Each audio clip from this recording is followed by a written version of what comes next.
My dear students and viewers, आप सभी को मेरा नमस्कार। मैं संतोष सर आप सबके ऑनलाइन के दुनिया में आ गया हूं, आप सबके दिलों में छा गया हूं। तो आज का टॉपिक लेकर आया हूं, वो है modals as a helping verb. चलो आज हम मोडाल्स के बारे में पढ़ते हैं।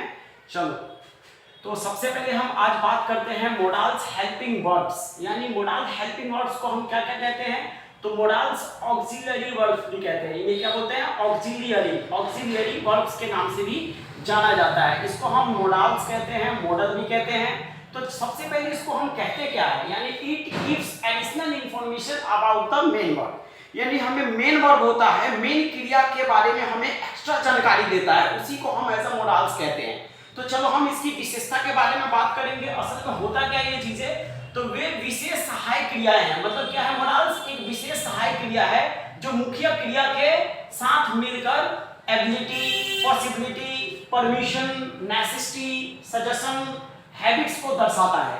यानी इनको दर्शाने के लिए हम मोडाल्स को पढ़ते हैं। इनके जो सेंटेंस होते हैं वो अलग अलग स्टेज में अलग अलग तरीके से काम करते हैं। और मोडाल्स वर्ब्स की कुछ विशेषता होती है, ये हमेशा मुख्य क्रिया के मूल रूप यानी बेस फॉर्म, यानी कि हम कह सकते हैं कि जो मेन वर्ब होते हैं, उसके जो मेन वर्ब के फर्स्ट फॉर्म होते हैं उससे पहले आती है। जैसे कि सब्जेक्ट प्लस मोडाल, सब्जेक्ट के तुरंत बाद मोडाल्स आता है, और जो हमारा मेन वर्ब होता है उससे पहले आता है, और बाद में इसके ऑब्जेक्ट आता है। मेन वर्ब के बाद ऑब्जेक्ट आता है। तो इस तरीके से subject plus modals plus verb की फर्स्ट फॉर्म प्लस ऑब्जेक्ट, इस तरीके से हम इस्तेमाल करते हैं।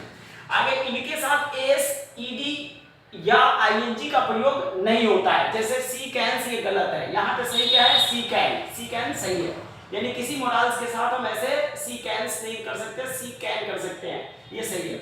आगे नेगेटिव सेंटेंस में मोडाल्स के बाद नॉट का प्रयोग किया जाता है, जैसे कि should not, can not etcetera, इस तरीके का हम इस्तेमाल करते हैं। आगे ये सब्जेक्ट के अनुसार अपना रूप बदलती है, नहीं बदलते, यानी कि ये सब्जेक्ट के अनुसार अपना रूप नहीं बदलते। मोडाल्स का जो स्थिति है वही बना रहता है, उसका रूप कोई नहीं बदलता अकॉर्डिंग टू सब्जेक्ट। तो आगे हम बात करते हैं टाइप्स ऑफ मोडाल्स। तो अभी आप देखते हो मोडाल्स में जो हम सब्जेक्ट बनाते हैं, यानी कि जो सेंटेंसेस बनाते हैं वो अलग अलग तरीके से होता है। एबिलिटी का होता है, परमिशन का होता है, पॉसिबिलिटी का होता है, इम्पॉसिबिलिटी का होता है, प्रोहिबिशन का होता है, ड्यूटी का होता है। इसके अलावा रिक्वेस्ट में होता है, ऑब्लिगेशन होता है, डेडिकेशन होता है, ऑर्डर्स होता है, इन्विटेशन होता है, एडवाइस होता है, मैसेज होता है। तो ये तरह तरह के सेंटेंसेस को बनाते हैं मोडाल्स के साथ। चलो हम इसके एग्जांपल के साथ आगे हम पढ़ेंगे। तो सबसे पहले मोडाल्स के कुछ हम प्रकार और पढ़ते हैं, जैसे कि अभी हमने पढ़ा, यानी ऑक्सिलियरी मोडाल्स वर्ब्स होता है used to express the attitude, opinion, can, could, will, should, shall, should, may, might etcetera. इसको हम क्या कहते हैं? ऑक्सिलरी मोडाल्स वर्ब्स कहते हैं। आगे है परफेक्ट मोडाल्स वर्ब, क्या होता है? Used to express the past attitudes, opinion, could have, would have, should have, might have etcetera, यानी उसमें have का यूज करते हैं। और जब भी किसी भी मोडाल्स के साथ have का प्रयोग हो तो वर्ब की थर्ड फॉर्म का इस्तेमाल जरूर करें, ये बात आगे रखें। और probability modals verbs used to express opinion about the probability of something happening, जैसे कि मे, माइट, मस्ट एक्सेट्रा, इसका हम इस्तेमाल करते हैं। इसके अलावा परमिशन मोडल्स वर्ब होता है used to express the opinion about whether और not something is allowed, can, may etcetera, इसका इस्तेमाल करते हैं। आगे है obligation modal verbs used to express the opinion about whether और not something is obligatory, must, should etcetera. आगे हम बात करते हैं possibility modal verbs used to express the opinion about the possibility of the something happening, can, could, may, might etc, इस तरीके से हम इसका इस्तेमाल करते हैं, यूज करते हैं। तो कुछ मोडाल्स वर्ब के कुछ अभी आपने मोडाल्स के टाइप्स के बारे में पढ़ा, अलग अलग तरीके से इनके सेंटेंसेस बनते हैं अलग अलग कंडीशन में। और हम पढ़ते हैं आगे कुछ लिस्ट है मोडाल्स वर्ब का, कौन कौन से लिस्ट होते हैं। तो list of modals verb with meaning, इसका हमने मीनिंग भी लिखा हुआ है और स्ट्रक्चर भी लिख दिया है, ताकि आपको किसी भी सेंटेंस को बनाने में कोई प्रॉब्लम्स नहीं हो, आसानी से आप बना सकते हो। सबसे पहले हम इसकी कुछ मीनिंग पढ़ते हैं। जैसे कैन का मतलब होता है सकना, सकता, सकती, सकते हैं, और इसका स्ट्रक्चर होता है subject plus can plus verb की फर्स्ट फॉर्म प्लस ऑब्जेक्ट, इस तरीके से हम यूज करेंगे। कुड का मतलब होता है सका, सकी, सके, पाया, इस तरीके से इसका स्ट्रक्चर होता है subject plus could plus verb की फर्स्ट फॉर्म प्लस ऑब्जेक्ट होता है। कुड हैव सकता था, सकती थी, सकते थे, और इसका जो स्ट्रक्चर है subject plus could have plus verb की थर्ड फॉर्म, जहां पर भी है वो वहां वर्ब की थर्ड फॉर्म आता है, उसके आगे प्लस ऑब्जेक्ट। आगे हम बात करते हैं मे का। तो मे का मतलब होता है सकता है, सकती है, सकते हैं। सब्जेक्ट प्लस मे प्लस वर्ब की फर्स्ट फॉर्म प्लस ऑब्जेक्ट। इसके अलावा मे हैव मतलब पास्ट रूप होता है इसका, पास हो सकता है यानी कि करना पड़ सकता है, इस तरीके के सब्जेक्ट आते हैं, यानी कि किसी भी वाक्य के लास्ट में आते हैं subject plus may have plus verb की थर्ड फॉर्म प्लस ऑब्जेक्ट। आगे हम बात करते हैं माइट का। तो माइट शायद, यानी क्या होता है कोई भी काम कंफर्मेशन नहीं हो तो उस पे शायद लगा देते हैं, तो शायद हो सकता है, हो सकता था, इस तरीके का यूज करते हैं। Subject plus might plus verb की फर्स्ट फॉर्म प्लस ऑब्जेक्ट। आगे है माइट हैव वो यानी पास्ट रूप है, शायद किया होगा, हो सकता है। Subject plus might have plus verb की थर्ड फॉर्म प्लस ऑब्जेक्ट का इस्तेमाल करते हैं। शुड यानी एक तरीके से क्या होता है किसी को सुझाव देना है, उसके लिए हम इस्तेमाल करते हैं शुड मतलब चाहिए। Subject plus should plus verb की फर्स्ट फॉर्म प्लस ऑब्जेक्ट। आगे है शुड हैव का इस्तेमाल कर सकते हैं या शुड बी का भी यूज हम करते हैं। तो पास होना चाहिए, चाहिए था, इसके लिए तो हम शुड हैव का इस्तेमाल करेंगे। लेकिन शुड बी का मतलब होता है होना, होना चाहिए, इस तरीके के लिए शुड बी का इस्तेमाल करते हैं। जैसे एग्जांपल में देखते हैं इसके structure subject plus should have plus verb की थर्ड फॉर्म प्लस ऑब्जेक्ट। लेकिन अगर हम दूसरा बनाएंगे शुड बी के लिए तो subject plus should be plus verb की first form plus ING plus object का इस्तेमाल करते हैं। आगे हम बात करते हैं आउट टू का। तो आउट टू चाहिए था, उचित होना, मोरल ड्यूटी के लिए हम इसका इस्तेमाल करते हैं। Subject plus ought two plus verb की फर्स्ट फॉर्म प्लस ऑब्जेक्ट का इस्तेमाल करते हैं। आगे हमारे पास आउट टू हैव में चाहिए था, इसका स्ट्रक्चर होगा subject plus ought to have plus verb की थर्ड फॉर्म प्लस ऑब्जेक्ट। आगे हम बात करते हैं मस्ट का मतलब अवश्य यानी चाहिए, अनिवार्य है, जरूरी है और होना ही है। ऐसे सब्जेक्ट के लिए हम क्या करना है, मस्ट का इस्तेमाल करना है। और मस्ट में आपने देखा कि आगे हमारे पास स्ट्रक्चर है इसका subject plus must plus verb की फर्स्ट फॉर्म प्लस ऑब्जेक्ट का इस्तेमाल करें। आगे हम मस्ट है, उसी का पास्ट रूप है मस्ट है, और मस्ट है में अवश्य चाहिए था, गया, चुका होगा। तो subject plus must have plus verb की थर्ड फॉर्म प्लस ऑब्जेक्ट का इस्तेमाल करें स्ट्रक्चर में। और हैज टू का इस्तेमाल करते हैं, करना है, करना पड़ता है, करना ही है, ऐसे जाना है, ऐसे जिसके वाक्य के लास्ट में आए तो उनके लिए हमें इस्तेमाल करना है किसका, has to. As a singular के लिए इस्तेमाल करते हैं, जितने भी सिंगुलर सब्जेक्ट होते हैं उसके साथ हैज टू का इस्तेमाल करते हैं। जैसे subject plus has two plus verb की फर्स्ट फॉर्म प्लस ऑब्जेक्ट। ऐसे ही हैव टू होता है जो कि प्लूरल के लिए इस्तेमाल करते हैं, जैसे कि करना है, करना पड़ता है, करना होगा, जाना पड़ेगा, ये जरूरी वाली चीजें हो गई, प्रेसाइज हो गई, जबरदस्ती करना है तो करना ही पड़ेगा। तो इस तरीके के सब्जेक्टों के लिए एज अ प्लूरल के लिए इस्तेमाल करते हैं। Subject plus had two plus verb की फर्स्ट फॉर्म प्लस ऑब्जेक्ट। आगे हम और बात करते हैं हैड टू दोनों के लिए होता है, सिंगुलर है या प्लूरल, ये पास्ट रूप होता है। करना पड़ा, करना था, करना अनिवार्य था, इसके लिए हम यूज करते हैं जिस वाक्य के लास्ट में हो। Subject plus had two plus verb की फर्स्ट फॉर्म प्लस ऑब्जेक्ट। आगे हम बात करते हैं विल हैव करना पड़ेगा, करना होगा, जाना पड़ेगा।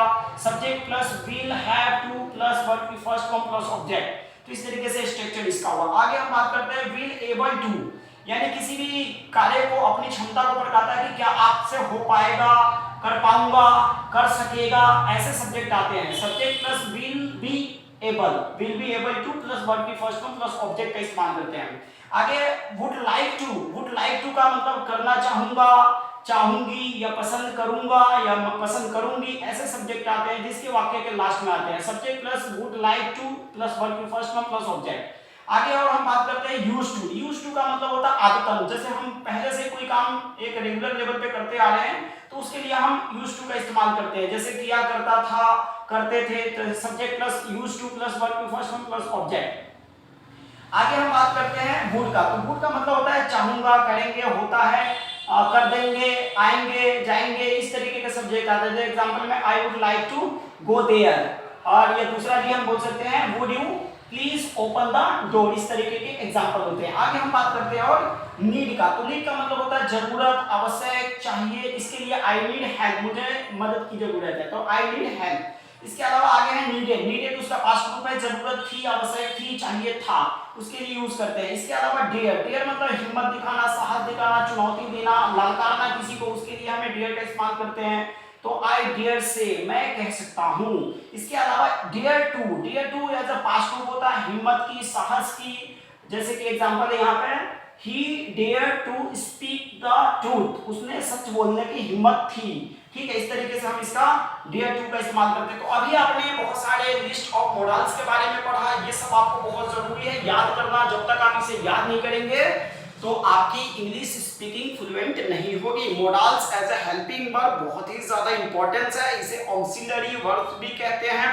ऐसे हम आगे टेंस के साथ हम पढ़ेंगे प्राइमरी हेल्पिंग वर्ब के बारे में, जिसमें आएगा इज, एम, डू, डज, इस तरीके की चीज आता है, वो हम टेंस जब पढ़ाएंगे उसमें आपको हम सिखाएंगे। यहाँ आपको मॉडल्स वर्ब को अच्छे से याद करना है, समझना है और खुद भी याद करें, अपने दोस्तों को भी शेयर करें और साथ में मेरे चैनल को सब्सक्राइब होना जरूर है। चलो अभी हम कुछ और एग्जाम्पल के बारे में पढ़ते हैं। तो चलो हम कुछ एग्जाम्पल और दे रखे हैं आपके सेंटेंस को समझने के लिए, ताकि आपका जितने भी मॉडल्स उसे पूरी तरह से क्लियर कर दे, समझा दे आपको।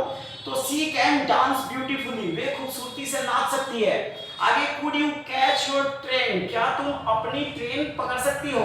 इसके अलावा you could have won the race, यानी वेन द रेस, तुम दौड़ जीत सकते थे। मे आई कम इन, क्या मैं अंदर आ सकता हूँ। ज्यादा संभावना है, पॉसिबिलिटी ज्यादा जब हो तो उसके लिए मे का इस्तेमाल करते हैं। ये थोड़ी सी शायद है, यानी सी मे हैव द बुक, शायद उसके पास किताब हो। आगे है इट माइट रेन टुडे, शायद ही आज बारिश हो सकती है। यहाँ पे पॉसिबिलिटी कम है, उसके लिए हमें माइट का इस्तेमाल करना होता है। मे जहाँ पॉसिबिलिटी ज्यादा वहाँ मे का इस्तेमाल करना है। आगे है Deepak might have stolen my pen, Deepak ने मेरा पेन चुराया होगा। इसके अलावा आगे है यू शुड गो, तुम्हें जाना चाहिए। यू शुड हैव स्टडीड, तुम्हें पढ़ाई करनी चाहिए थी।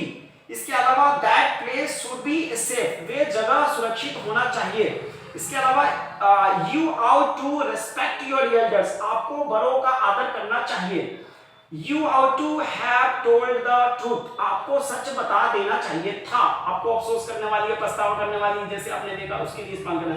You must pay our taxes, हमें अपने टैक्स का भुगतान हमसे करना चाहिए, ड्यूटी है। सी मस्ट हैव फॉरगेटन, वे जरूर भूल गई होगी, ये बहुत ज्यादा संभावना वाली है, उसके लिए हमें इस्तेमाल करना होता है मस्ट, मतलब बहुत ज्यादा जरूरी है।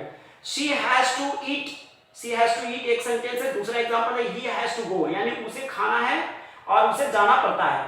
तो इस तरीके का एग्जांपल है। We have to meet him tomorrow, हमें कल उससे मिलना है।